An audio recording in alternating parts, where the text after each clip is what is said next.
Good morning, and thank you for joining us today. We're constantly making plans. You probably got your day planned out, probably have your week planned out. It's January, so you probably still have your year planned out. Or if you haven't yet, you're probably in the process of doing that. Me and youth ministry, I know we've got to plan out just about every weekend of the year what we're going to be doing different times throughout the year, trying to get things planned out to inform people and tell people what we're going to be doing. We're constantly making plans. We're making plans for our retirement. We're making plans for our life. Maybe we're making plans if you're a parent for your children's lives. When you're a child, you're making plans for your future education. We're constantly making plans. But while we're making plans, the question that I would have is, what are our priorities when we do make plans? And is God part of those priorities? The writer of Proverbs says this in Proverbs chapter 16, 1 through 5. The plans of the heart belong to man, but the answer of the tongue is from the Lord. All the ways of a man are pure in his own eyes, but the Lord weighs the spirit. Commit your walk to the Lord, and your plans will be established. The Lord has Mhm. made everything for its purpose, even the wicked for the day of trouble. Everyone who is arrogant in heart is an abomination to the Lord.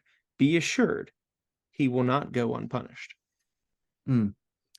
Those verses talk about the importance of our plans and committing them to the Lord, and he even mentions how we can be arrogant and how those who are arrogant are not right with the Lord. And our plans are that way. If we make these plans and say we're going to do this and we're going to do that, we're arrogant. We don't know what tomorrow will bring. And Jesus talks about that, and James talks about that in the New Testament.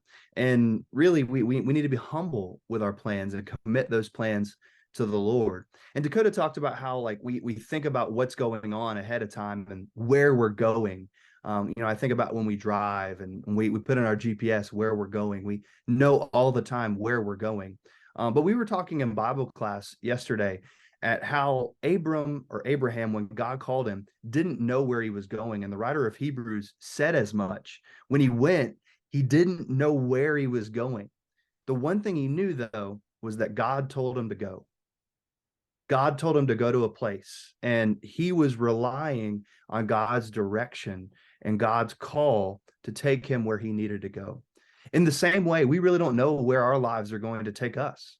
We don't know what today or tomorrow will bring. Each day really has its own trouble, but we need to know that we are living under the Lord's direction and that his plan will guide our lives.